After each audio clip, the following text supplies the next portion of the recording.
Il Covid rialza la testa e ora fa davvero paura. Sono quasi 2000 i nuovi positivi e 13 i morti nelle ultime 24 ore.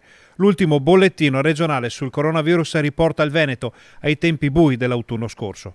Superato il tetto dei 300 contagi in provincia di Vicenza, tiene per ora il sistema ospedaliero che registra però un aumento di 5 ricoveri in terapia intensiva a livello regionale e sono 69 le persone in rianimazione.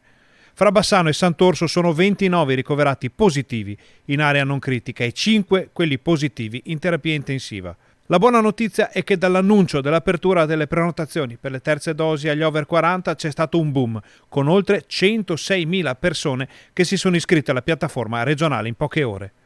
La prossima settimana ci sarà anche l'incontro con le regioni e il governo sta valutando quali misure aggiuntive prendere per contenere i contagi e tutelare la salute dei cittadini e l'economia del paese.